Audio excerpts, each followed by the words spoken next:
You're listening to the Mississippi Outdoors Podcast. I'm your host, Matt Wyatt. If you tuned in to season one, you can probably remember this book, Poacher's Nightmare, written by Kennie Prince, who was one of our guests on season one, a retired game warden, conservation officer, law enforcement officer who went undercover during a lot of his career. Well, guess what? He's back for another episode. More stories with Kennie Prince coming up. Mississippi Outdoors is sponsored by Entergy Mississippi. Entergy is building a stronger and cleaner grid to power a brighter future and protect our great outdoors for generations to come. You're listening to the Mississippi Outdoors Podcast. I'm your host, Matt Wyatt. Here's a name you've heard before on this show. He is Kennie Prince, retired law enforcement officer here at MDWFP, and now author. Well, I'm trying to be an author anyway. Well, and Kennie, welcome back. Thank you, Matt. Last season we had you on the show. You kind of introduced us to some of your stories in your book, The Poacher's Nightmare. What's it been like in about a year or so since the book has been out? Well, it actually made the top 10 in Mississippi for a while there, and it's been doing real well. Several people in the book have called me. That's great. The good thing was they all wanted one, so an autograph. So there you go. So how did all those phone calls were positive? Oh yeah, I hadn't had any negative ones yet. Okay, don't want any. So if you're looking to call, don't call. Yeah. You mentioned, we were talking a minute ago before we kind of began the recording. There was a story that almost went viral on Instagram and social media. You were telling last year, the first time we interviewed you, about a guy that, was, catching fish illegally, and y'all would pass each other in the river at night and then see each other in the diner the next morning. Is that one of the stories from the book you've heard about the most since it came out? I would say that one. Some man has done a cartoon on it. Really? It's on the, I guess you would say, on the social media network. Yeah. I think he's got a videographer or something. I don't keep up with social media, so I'm too old for that. So he took your comments here and made a video out of it. He called me up, wanted to know if it was okay if he did and he actually sent me a copy of the video that he had put together. It was pretty unique about the coyote and the sheepdog. Uh-huh. Yeah. So that's really cool. It was very interesting what he put together with that little story. I bet. Well, Chip has read through the book, and I've read through most of the book. We had some more questions we wanted to ask you if you were willing to answer. There's a chapter in there called The Real Quack. The Real Quack. What's that story about? Well, again, a lot of my story started with Robert Alibert, who was with the U.S. Fish and Wildlife Service, and Bob and I worked together many years. The whole time he was here, we worked together. But he had called me up about an individual was supposed to be in Mississippi with some type of champion trap shooter, and he was going to be down here hunting. And I was supposed to contact the guys that he actually hunted with when he came to Mississippi. And he was supposed to be, like I said, a champion trap shooter, and one that you might say was known to exceed the bag limit. Okay. And it was almost like a shot in the dark, because Bob just called me up. He said, you contact the guides, and this was before dove season. And I said, you're talking about a shot in the dark, because I called them up about going on a dove hunt. They said they weren't having a dove hunt. Okay. I said, well, I'm interested in a duck hunt. And they said, well, come up to go dove hunting with us, and we'll, I said, well, I thought you weren't having a dove hunt. He said, oh, we'll find one. Okay. So I called Bob back. I told him, I said, well, they want me to come up there, so I'm going to go and see about booking a duck hunt for later. Well, I show up where we're supposed to meet at like 5:30 in the morning, the opening day of dove season. And when I pull up to the place I'm supposed to meet, there's that Ohio tag, or Iowa, wherever he was from. And I'm like, you got to be kidding. Bob nails them all the time. But anyway, the mosquitoes were so bad. We were in the Delta. Okay. I get out and introduce myself to him.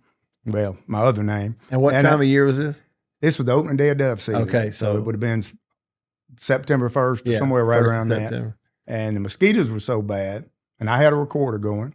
I get out, introduce myself, and I invited him to get in my truck to get away from the mosquitoes. And I interrupted you, but you introduce yourself as the person you're portraying, right, basically, because you're undercover. My undercover name there. And he gets in the truck, and I mean, he wouldn't shut up. I thought, wow. He started telling about all the geese he had shot on the way down, the number of doves he had been killing, and every time it was over the limit. I'm thinking, man, you need to shut up. And this is all being recorded. All being recorded. He telling what states he was in, where he was violating the law. I'm thinking, man, you just well sit down and write it all down and admit guilt. But so we go hunting that morning, meet up with the guides, and we go hunting. I think I saw 3 doves the first morning. Okay. He shot 1 or 2, but each guide sat with him. It was kind of funny. So we go back to the camp. We're talking about, well, we were sitting on the edge of a cotton field. They had no prepared field. And they said, oh, we'll find some birds. I mean, there were dove hunts going on all around. So I'm thinking this is a waste of time, really, you know, other than what he's told me. And you can't prosecute on that. But we go to, we're sitting there at the house drinking coffee and talking. And anyway, a guy walks in. He said, I got us a place to hunt this afternoon. And I'm thinking, well, okay. The guy said, all right, we got birds. We're going to be hunting this evening. So I later leave out of the house and just step out to my truck. I let Bob know that we were going to be hunting. He had a team up there that was going to do a takedown if we did violate the law. So when we get back out, we pull up. We all leave the house in trucks after lunch, and we pull up to this field, and we're standing at the blacktop, which was kind of odd, looking at this field. We didn't pull into the field. And the guys were over there talking. And I finally hear one of them say, they're not hunting this one this weekend. We were on somebody else's dove field. Posted signs everywhere. So they're talking about where we're going to park the trucks. They didn't tell us, but I can tell something's up by the way they're acting. And so we go hide all the vehicles and go onto this dove field. And this man was shooting, and he was knocking them down. Okay. I counted probably 25 or 30 birds that he knocked down, not picked up. So I couldn't verify how many he actually picked up. Okay. I'm not sitting where he's at. So after we get through shooting, I'd shot a limit of birds. I get back to the truck. And I'd already called Bob on a cell phone. I said, he's got over the limit. Bob said, I don't think you got a good count. Let's wait till tomorrow. I'm like, oh, man, I don't know that I'm going to get invited tomorrow. So we go through this whole spiel. So I get back, and Bob said, try to document what you got, what he's actually got. So we get back to the truck.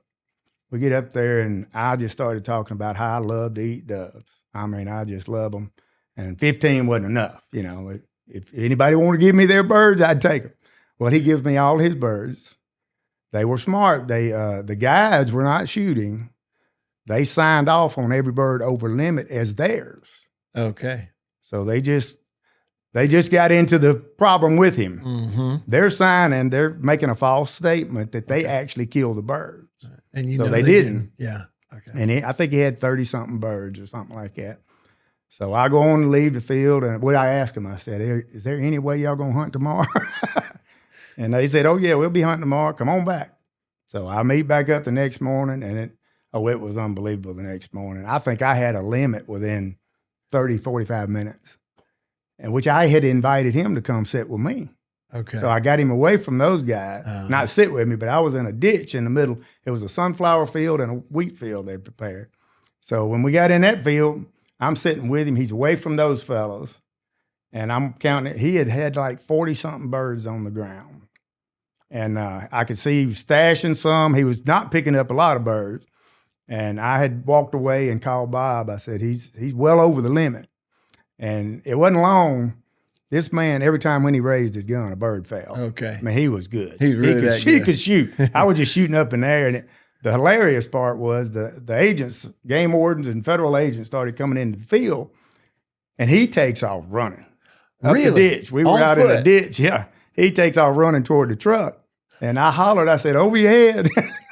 I'm still shooting, acting like nothing's going on. And then I run just to follow him where he goes. And they finally hemmed us all up over there. And I'm about to bust out laughing. I mean, this guy, he literally started crying. Oh. He was squalling. Bob had him over there, which they're checking me.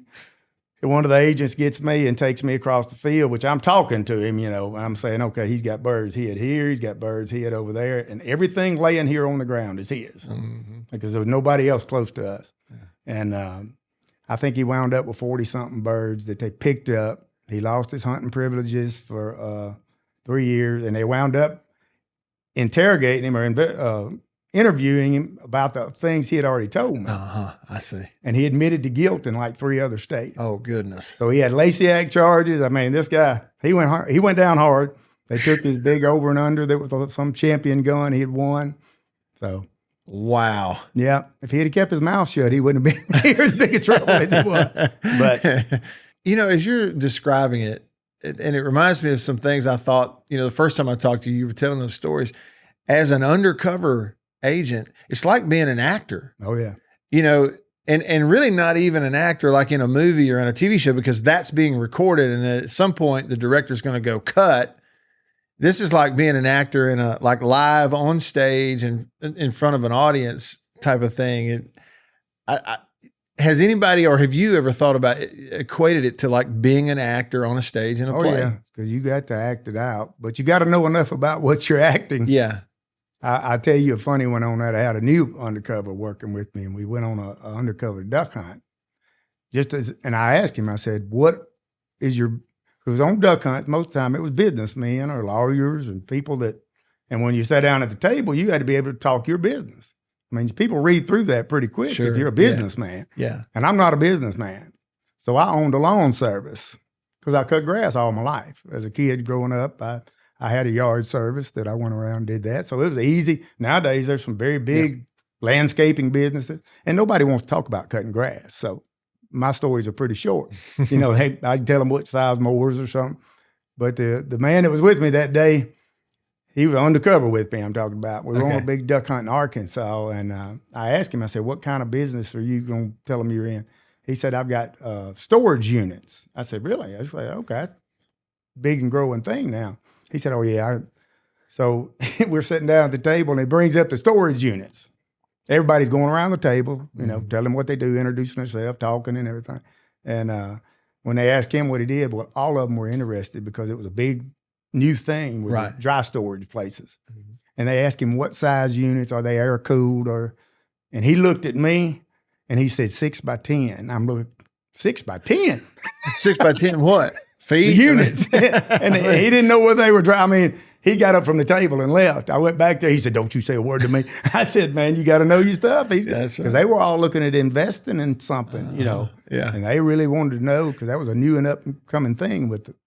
So he kind of got burned on that. They read through it real quick when he couldn't cover it up. Wouldn't you say kind of overall, that's kind of a Southern thing. Oh, yeah. You really can't fool anybody anywhere, but in the Southeastern United States, it's hard to fool somebody, kind of BS your way past somebody. You can't do it very long. They'll read through the lines on that one pretty quick. That's right. Pretty quick. I will say on one other one, though, Bob and I went to a duck hunt. This was, you talking about getting caught. When I walk into the camp, we get there that morning. We're supposed to go on a paid duck hunt with these guys, and they're talking about Bob. Somebody in the room had been checked by Bob. Oh, okay. I hear his name, and I'm like, oh, no. Well, I got to go back and tell Bob. So I'll ease out the door. They're all putting on their waders, getting ready. It's like 4:35 in the morning, and I tell Bob, you got to get out of here. I said, they know you. So, even though he looked different, but I said, you busted them before. Somebody here. Yeah. So I go back in. Bob leaves. I tell him some emergency came up at home. He had to leave. So 5 minutes later, I look and I see a guy I know. He was my dentist. Is that from the past. I'm like, oh, no. So I'm dodging him the whole time. And which I looked a lot different. He hadn't seen me in a couple of years. Okay. But I mean, when you've been looking and drilling people's teeth, you know. Sure. And I go off with a guide and 2 other guys. Well, dadgum, they bring him to our blind, which I got a head net on. And somebody had to get out and go relieve themselves. So he scooched down beside me in the blind. I'm like, oh, gosh, this is not going to work. I had a head net on. I don't know how many times he looked at me. Have we met? You know, I kept just trying not to talk to him, but yeah, he got caught too. But anyway. But eventually he didn't recognize you completely. Oh, no, I told him later. You told him later. Yeah. Did you? He's in the book too. Some of these undercover things, would you not disguise, but change your hair, grow your beard, shave your beard, change your appearance? Oh, I had hair down about the middle of my back and my beard It's about the same too. Okay. Oh, I look pretty rough. So, Okay. no, yeah, you got to change. You have to change it. Mm-hmm. All right, Chip. Turtles. Oh yeah, Oh, man. there was a part of the book that I remember reading, and it was about these people that were selling turtles illegally to China. And the first thing I thought was, I didn't even know we had turtle farms in Mississippi. And can you just kind of elaborate on, just tell that story to us? Well, the turtle industry, as y'all aren't quite as old as me, but used to when I was a kid, you could go to the pet store and buy the little turtles about the size of 50-cent piece. Okay. And in that, over time, they outlawed the sale. I think it was 4 inches carapace length, which was down the top of the shell. Okay. Because of salmonella. You say beyond that length, they outlawed it. No, smaller than that. Smaller than that. Yeah, Okay. The hatchlings, in other words, little green turtles we always bought, which were normally sliders. So they outlawed those because of salmonella. Right, salmonella poisoning. Kids handling the turtles and then touching their mouths and getting salmonella. I mean, that's what I was told. That's why it was outlawed. Because even when I was a kid, we used to catch turtles out of pond, take them to the pet stores, and they'd buy them just the little hatchlings. And they had outlawed all that. Well, it may have been outlawed when I was a kid. I don't know. But anyway, and a long story short, we have licensed turtle farms in the state that it's actually a hard thing to monitor. And Bob Jones, I believe, was the man at the museum at the time. He called and said, look, something's going on. Because they could get permits to go out and harvest eggs. They'd bring the eggs back in, incubate them, but they were supposed to return so many hatchlings to the wild. Okay. So you get what I'm trying to say? Yes. They could harvest eggs, and then these were permitted facilities, but there's no way to keep up with how many eggs. You get what I'm saying? Yes. They could easily falsify all their documentation. Okay. Well, when they go out and collect eggs, so we started kind of getting into it from the standpoint of we were wanting to open up a turtle farm, and myself and another undercover started working a little bit, feeding off of their information. We finally had enough evidence of some things happening to get search warrants. And the U.S. Fish and Wildlife were brought in because they were exporting all to China. Overseas, see, there's so many people in these populated areas, turtles are a big pet trade over there. So I didn't realize either until we opened the door. And when we did the search warrants, oh, man, unbelievable things we found out. They had a business set up over in another state. I won't call the name of it, but it was a little ghost business. They were laundering turtles through this business. Okay. What it was to show the money. They were laundering money. Okay. They were shipping turtles overseas, and they were only supposed to ship so many, according to what their documents say. So they had another farm that they were putting money in the bank. Okay. And it was a farm in Mississippi and a farm out of Louisiana that had the middle farm that didn't exist. And when Bob and I sat down with all the information, started going through the records, it blew our mind. And they wound up settling in court because we threatened to bring the IRS in. Okay. They wanted to plead out to charges then. And it closed that part of the case, which opened into, I think, what Chip was talking about. We wound up finding out about some alligator snapping turtles that had been sold in Mississippi to Arkansas off the internet.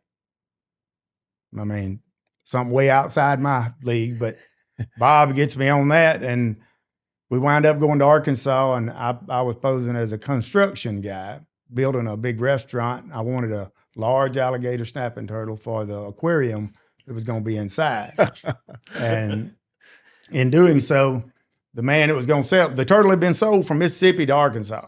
Okay. We wound up getting worth the state of Arkansas, working on the case, and we're going to do what's called a buy bust. I was going to buy the turtle. I wound up having to pay $2,500 for one turtle. Good night. Now this turtle weighed, I think that one weighed right at 110 pounds. He was a monster. Bigger. Yeah. But in buying that turtle, we wound up getting 4 alligator snappers that he had purchased illegally, which through the conversations I had with him, he started trying to sell me the others. But that turtle was fixing to be shipped to China also. And he had already gotten the biologist of Arkansas to pit tag it as a legal turtle in Arkansas and saying it had been one of his brood turtles that he had originally grandfathered in. Okay. If you understand what I'm saying Yeah, right there. yeah, okay. From before farms, he said he owned this turtle, which would have Okay. made it 50 or 60 years old. Uh, But he had just bought it He had just illegally, gotten it. and it's really hard to track that kind of stuff. sure. In doing so, those 4 turtles wound up going across 4 states, making cases all over the South United States. And they're on one of our federal refuges now. We had a farm, not a farm, but a zoo in Mississippi that was buying a lot of illegal stuff we knew about. And he wound up, when he bought them from me, I kept saying, look, these are illegal turtles. I mean, I made it so clear. And I was acting nervous. I said, but if you're going to buy them, he said, I'm not worried about the law, blah, blah, blah. And matter of fact, it was kind of funny while we were moving the turtles after he paid me for them, one of the federal agents pulled in and backed out of the parking lot, and I'm like, that's not the law, is it? I was just trying to get him. He said, I'm telling you, don't worry about the law down here. Okay. Which he needed to worry. Ultimately, Yeah, he needed to worry about it. After we moved the last turtles, they came in and did the bust. And I guarantee you, there are people listening to this right now that when they think about the idea of undercover game warden or law enforcement, conservation officer, turtles never crosses their mind. It never would have crossed mine either. It's amazing the number of things, even with, especially with your Native American stuff, you get a lot of people, because Indians can do certain things that you and I can't do because of tribal rights and things like that, as far as they can have eagle feathers and things because they use them in ceremonies. But there's a lot of people that pose. I mean, we bought a bald eagle one time. Things like that, but they were claiming to be Indians, and they weren't. They weren't. and so they were. This was financially, they were raking in money selling turtles to China. Yep. Because they're sought after as pets over there. There's a big pet trade overseas. Isn't that something? You just wouldn't think about it. They don't have their own turtles over there? I mean, not enough apparently. Yeah, they don't have enough. Goodness. It's amazing. All right. And so stories like that in the book, Poacher's Nightmare, still available out there. You can get a copy of it. Any future books? Yeah, working on one now.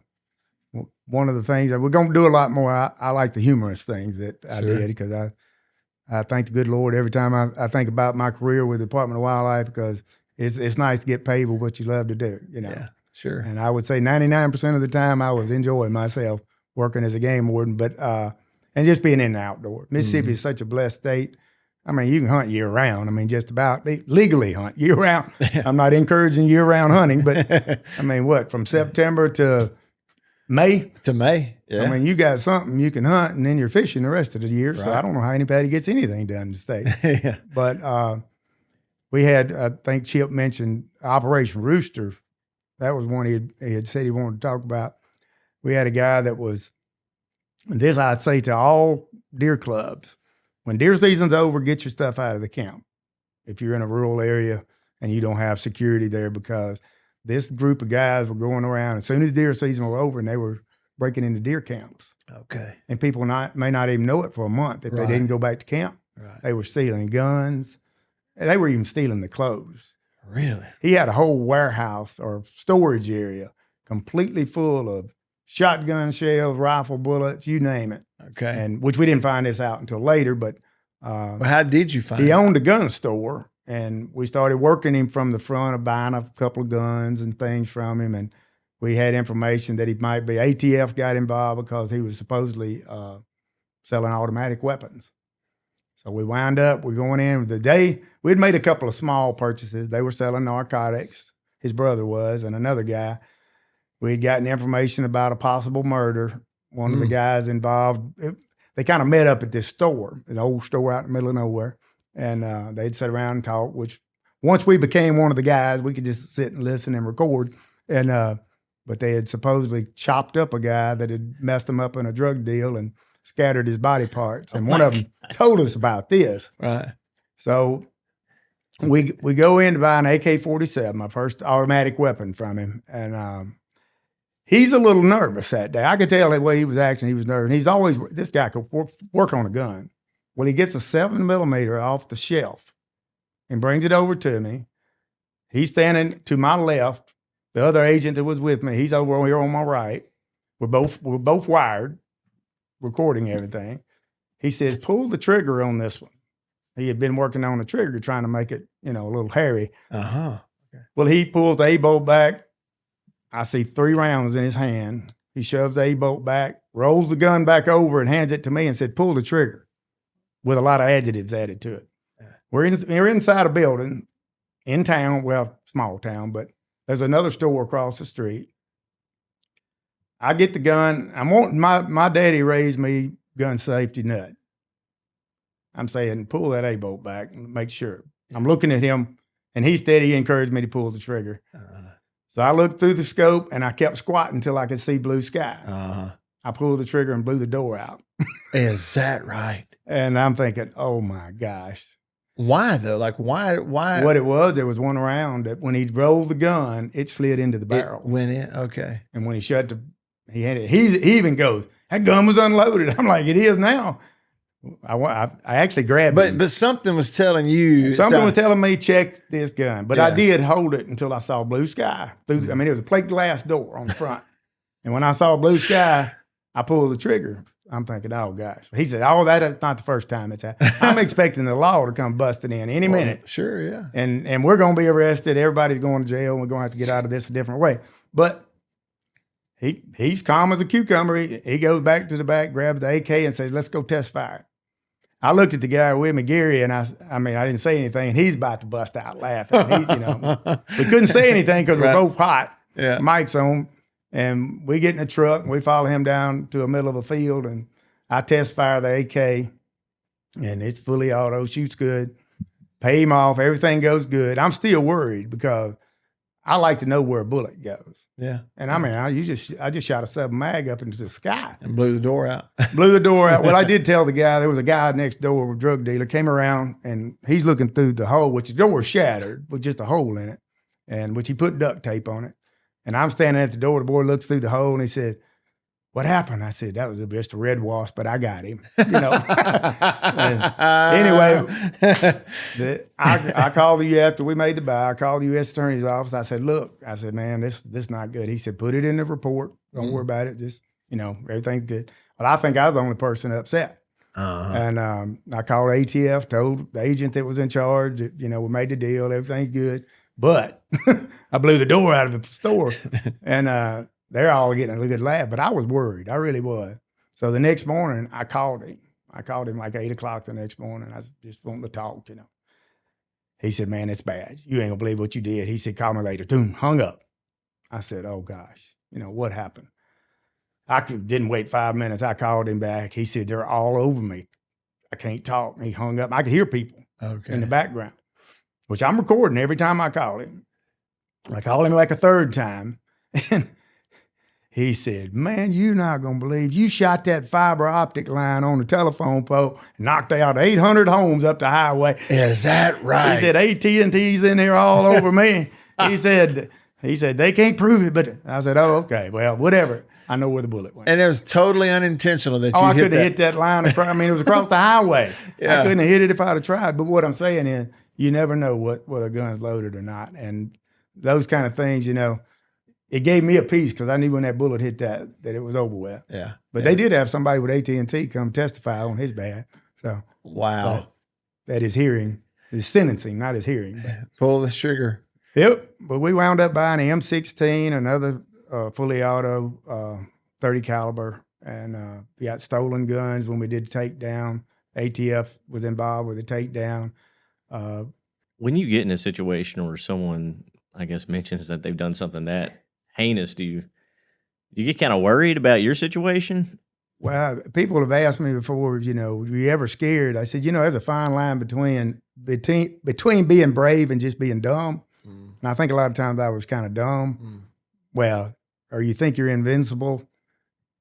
That may not even be the right word, but there's a fine line between being stupid sometimes and bravery, if you want to call it that. Mm. I never considered myself a brave person, but the good thing about undercover work, and I've probably said that before, you know the people you're dealing with. You know how they're acting when you're around them if something's up. They know they're not going to deal with you if they're uncomfortable with you. I mean, they're not going to they don't know if there's somebody on a wire listening or what. So you can tell real quick if something's south. Mm-hmm. I always say a uniform is way more dangerous than being undercover because of the fact you don't know who you're walking up on. Yeah. And I always tip my hat to all uniformed officers. I don't care whether it be just stopping a vehicle or what you're doing, you don't know who you're walking up on. They may have just killed someone. That's right. I knew who I was dealing with. I already knew this guy was nuts, so, it's different when you walk up there and you're thinking you just pulled somebody over for shooting a deer from the road, and he turns out he's a convicted felon for murder somewhere else, So, Kenny, I've got this one question that actually ChatGPT is the one who asked this question after. Really? Yeah, and when I asked him if he was familiar with you, he pulled up the ChatGPT pulled up our podcast that we did last time, which I thought was kind of cool. Yeah. I was like, we did that one. So the question was, what's the longest you were undercover, or the deepest you were undercover? The longest was, we had a couple of investigations that lasted over 2 years. Wow. Yeah. I mean, that's how long it took. Operation Cold Storage, 18 months. And then by the time of the closure, it was over 2 years. I've stayed gone as long as 2 weeks with people, on trips with them. Gone as far away as Idaho, North Dakota, Pennsylvania. Everything we worked started in Mississippi, though. Okay. And we would wind up that far away from home. Wow. So I've worked all over Florida, everywhere. Yeah. But you call my wife, I will say, my wife, she helped me a lot because I had a landline back then, before cell phones were that popular. We had a landline that was my undercover phone in the house installed. I would get her to answer the phone. And she always hated it because I'd tell her to argue with me in the background. So she was playing a role. Okay. She'd be talking bad to me because I'm talking to this guy, and she'd say, you better not be drying drugs from him, or you better stop all that. You're going to wind up in jail. And they'd be laughing on the other end of the phone, about, man, your wife's getting on you, isn't she? You better quit hanging with me. And it gave more depth to who I was when she's standing back there bad-mouthing me or something. Wow. You get what I'm trying to say? Yeah. So and all that's being recorded, and when I get on the phone with them, I'm like, man, I got to call you later. I'm in trouble. And when I call them back, they're just laughing. And so she had to be an actor too. Oh yeah. Isn't that fascinating? But it worked. It really helped from the standpoint of establishing, it gave them a calmness, of knowing that they were talking to a guy that's married. But I couldn't have done it without her. Without her. That's amazing. What do you hope people who listen to the first episode, people who listen to this one here on the podcast or read your book, what do you hope their takeaway is? What do they Matt, learn from it? The book, which I tell a lot in it about how the Lord worked on me through that time. And he did. He worked on me a lot. He's shaping us all the time. You know that. Yeah. And but of some of the people I met that were probably, people would say, we always give the term bad and good guy. Some of the worst ones turned out to be some of my best friends today. I'm still friends with them. I've seen people accept Christ that I worked undercover, saw him go to prison for 5 years, and he and I talk probably once a month now. We've spoke at churches together since he got out of prison. Others that I call and talk to them just like they were, we were raised together. They didn't hold it against me. They were doing wrong. And, I'm sure there were some out there who'd like to take a stick and whoop me pretty good too, or shoot me or whatever. Yeah. But, again, we're so blessed with the wildlife we got here. People don't have to outlaw. Yeah. I mean, we don't have to be an outlaw in this state. You can hunt so much. If you have to outlaw, you're in pretty bad shape. I mean, if you can't take a deer or a turkey legally in the state. But now you're going to always have people out to make money. When I say make money, get money from sale of game or, I had a guy one time we busted for selling crappie. He said, well, I just sell enough to pay for my fishing. I'm like, he was coming down from Wisconsin and selling crappie. He'd stay at one of our northern lakes, Grenada and Sardis up there, but he'd sell crappie the whole time he was here to pay for his trip. Yeah. You know, he justified himself by doing that. Yeah. But he didn't say he was taking all them fish back and selling them there. And he was. We had that on tape, how much he was getting when he took them back to Wisconsin. So, Well, and I guess too, that's the thing, you know, someone like me, I hear your stories and think about those scenarios, and I can back up and look at it and go, okay, just on the surface, just plain as day, the state has rules and laws and regulations for a reason. mm-hmm. It's not to be restrictive. It's totally all of coming from the agency. It's all about preserving Right. the wildlife and what we have. So these undercover operations and everything else to stop the things that are illegal, it's merely to support that, to support these are the laws and the rules. That's what's best for everybody who's doing it the right way. So it's in support of that. Right. It's that And simple. I mean, our laws are so liberal too. Yeah. Look at the number of deer a man can take. Right. I mean, my And goodness. encourage them to take more. Yeah, You know, and you know, people giving deer away. Right. You know, I mean, people all the time. I mean, I even tell folks, look, if you shoot an extra one, just bring him by the house. 'Cause I'm too sorry to even go shoot one anymore. I mean, all I do is trap. And if you want to eat venison, Oh, you yeah. don't have to hunt. There's plenty people of people give who it to give you, you know. People, especially when they're on these doe programs where they're trying to take so many does and That's right. manage the bucks. And I think there's a lot of that, and which last time we talked, but you got these guys that will ride around just to shoot a trophy deer. Yeah. And, you know, people manage the deer for 3 or 4 years to get him up to a 18, 20-inch buck or 160 class deer bigger, and then somebody riding down the highway shoot him, cut his head off and take the head. You know, that gripes me right there. You know, and we caught people doing that. Sure. Just ride around at night trying to find that big buck. And then they go tell folks they shot him legally, you know, so. And that book, Poacher's Nightmare, full of stories like that, and the future book that's coming down the pipe. Yeah, we're working on another one right now, which going to have hopefully a lot of funny stories in it as well. But one of the ones I didn't put in there that'll be in the next one is about Rudolph. Yeah, I was going to ask about Rudolph. Well, we had a game warden in South Mississippi that probably built one of the first decoy deer. And then when Mississippi didn't have a policy on it then, the game wardens were always pretty self-motivated from how to catch bad guys that were poaching. Yeah, and sure. when they built that decoy, I got a taxidermy friend of mine to help me build one.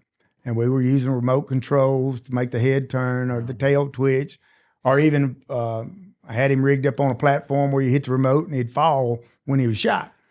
And we had some of the funniest things happen with those decoy deers. I've had people try to pet them. I mean, I'm like, you know, you got something standing out here and you're going to walk. It just blows your mind. I had one guy try to kill one with a tire tube. And had a man pull up one day, I think Don Henke or Jim Light was with me, was a biologist here. And Jim was sitting in the bushes with me, and we're videoing all these things. I was going to ask, we had video. Oh, yeah, we videoed. We could have sold those things back in the day. Sure, they would have made it. But the guy, he tells his grandson to get out and shoot the deer. His grandson gets out, holds the rifle up, and he looked back at the truck and said, "Papa, something's wrong." Papa gets out to show his grandson. That ain't nothing wrong. And when he shot that deer, and Jim, I think it was Jim Light, we just started dying. We were laughing in the bushes. And I get out, and the grandson looks at him. He said, "I told you." That old man wanted to crawl under the truck. He You know, sure here he did. is. The grandson told him, "Don't shoot that deer. Something not right." But Grandpa the should have older- listened to his son. The older is supposed to be the wiser, That's right. but that may not always be the case. But the kid told him that something not right about that deer. He hadn't moved or anything, you know. So, yeah, but that's great. we had some fun times. Had one time where the landowner calls Officer Neely. I called him. He said people been shooting deer out of my pasture, ryegrass field. And so he said, back then, you know, I just told him, well, we'll set up a decoy one day. You know, didn't tell him when. Well, it was one of those bluebird days, wasn't anything going on. I called Kenny Neely, was the officer in Rankin County then. So I said, let's just go down there and throw it up. Nothing going on anyway. So Kenny does, and we go out there and put the decoy up. Well, we get a call. Well, we were in one truck together. So I told Kenny, I said, well, you go answer the call and I'll just stay here. No vehicles have been by. And I see this truck coming. Well, he pulls up and bam, he shoots the deer. And I get out, step out in the road in front of him and walk up to the truck, which he sees the video camera. And I said, well, let me see your light. He weren't being ugly. He had his head down. He was just holding the steering wheel, wouldn't let go. Okay. And I said, sir, I need your license, and got told the guy to get out with the gun. He finally hands me his driver's license. It's the guy that had called me. Are you serious? And when I looked at it and I looked back at him, he said, yep. But now there'll be somebody else to come through there and shoot it. I said, okay. So we rode him up. Isn't that something? The own landowner. The landowner who called you. Yeah. Did you laugh? How did you laugh? Yeah. I mean, he even laughed after it was over. He and his son, it was his son that shot. He and his son went and he said, can we get a picture? I said, yeah. So I took a picture of him and his son holding a ticket, standing in front of the decoy. For shooting the decoy. It must have been a very convincing decoy. Oh, yeah. It worked good. That's great. Yeah. Kenny, the stories just go on. And I really do appreciate you sharing some with us again. Well, thank you, Matt. I enjoyed it. And on your return trip to the Mississippi Outdoors podcast, we appreciate it. Thank you very much. He is Kennie Prince. The book is Poacher's Nightmare, and be on the lookout for one in the future. Thanks for listening to the Mississippi Outdoors podcast, and we'll see you outdoors.